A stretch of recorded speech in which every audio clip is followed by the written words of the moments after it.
pour mieux les aider à se rapprocher de lui et à bénéficier de sa grâce. Parmi ces marques d'honneur, il y a en bonne place le vendredi, jour parmi les 7 jours de la semaine. Le vendredi a une place particulière dans la foi du croyant. C'est un jour d'adoration, de grâce. C'est un jour où le croyant glorifie Allah et lui témoigne toute sa reconnaissance. Selon Abu Huraira, le prophète sallallahu alayhi wa sallam a dit: le jour le plus valeureux d'Allah est le jour de vendredi. C'est ce jour qu'Allah créa Adam. C'est ce jour qu'il fit entrer au paradis. Et c'est aussi ce jour qu'il le fit sortir de là. À la lumière de ce hadith, on comprend aisément que le vendredi, dans la foi du musulman, ne doit pas être comparé aux autres jours. Tout musulman se doit d'accorder à ce jour toute la place qu'il mérite. C'est pourquoi il est important que chacun de nous s'arrange chaque vendredi à pouvoir bénéficier de l'immense grâce contenue dans ce jour. Il est important que chaque musulman mette tous les moyens nécessaires pour ne pas laisser échapper les bienfaits et les mérites que contient ce jour. Il est aussi important que le musulman s'arrange à profiter de chaque instant de la journée du vendredi. Chers frères et sœurs, il y a un certain nombre de pratiques à faire chaque vendredi. C'est le lieu ici de me rappeler ainsi qu'à vous quelques-unes de ces pratiques. Premièrement, Allah subhanahu wa ta'ala dit, je cite: ô vous les croyants, quand on fait l'appel à la prière de vendredi, empressez-vous d'aller empressez-vous d'aller au rappel d'Allah et abandonnez vos transactions. Ceci est bien meilleur pour vous si vous savez. Le prophète Mohammed sallallahu alayhi wa sallam a dit dans un hadith, dans un ton assez ferme, je cite: les gens arrêteraient de s'absenter aux prières de vendredi, où Allah fermera leur cœur et ils deviendront insouciants. Hadith apporté par Muslim. Le prophète sallallahu alayhi wa sallam a encore dit, dans un hadith apporté par Nasa'i et authentifié par Sheikh Albani, je cite: la prière de vendredi est obligatoire pour tout pubère. Nous retiendrons à travers ce hadith l'obligation pour tout musulman, homme libre, pubère, saint d'esprit, et ayant les moyens de se rendre à la prière et d'accomplir la prière de vendredi. En plus de cela, dans le verset, le terme s'empresser a été utilisé par Allah subhanahu wa ta'ala. C'est pourquoi le prophète, dans un hadith apporté par Bukhari et Muslim, dit ceci: quiconque fait la grande ablution le jour du vendredi et se rend à la prière dans la première heure, il aura une récompense équivalente à quelqu'un qui a offert un chameau en offrande.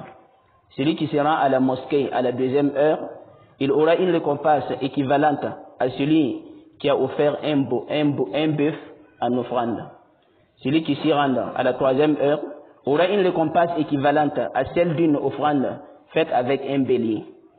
Pour celui qui se rend à la mosquée à la quatrième heure, pour celui qui se rend à la mosquée à la quatrième heure, sa récompense équivaudra à celui qui a fait une offrande d'une poule. Pour celui qui viendra à la cinquième heure, sa récompense équivaudra à une offrande faite avec un œuf. Dès que l'imam fait son apparition à la mosquée, les gens arrêtent de recenser les noms des fidèles et s'installent pour suivre les sermons.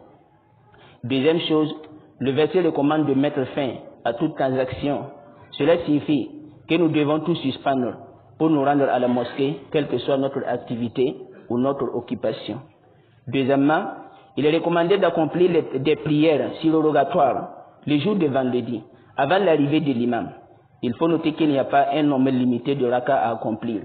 Mais, quant à celui qui vient après l'arrivée de l'imam, il doit néanmoins accomplir 2 rakas avant de s'installer, pas plus. Après la prière de vendredi, il est recommandé d'accomplir 4 rakas dans la mosquée. Pour celui qui souhaite le faire à la maison, il lui est recommandé d'accomplir 2 rakas. Pendant le sermon, il est obligatoire de s'abstenir de tout comportement distrayant, de nature à empêcher la concentration sur le prêche de l'imam, telles les manipulations des appareils portables, des montres. À ce sujet, Allah subhanahu À ce sujet, le prophète sallallahu alayhi wa sallam dit, quiconque parfait ses ablutions le jour de vendredi et se rend à la mosquée pour écouter avec la plus grande attention le sermon de l'imam, Allah lui pardonnera ses péchés jusqu'au vendredi suivant, plus 3 jours. Hadith rapporté par Muslim.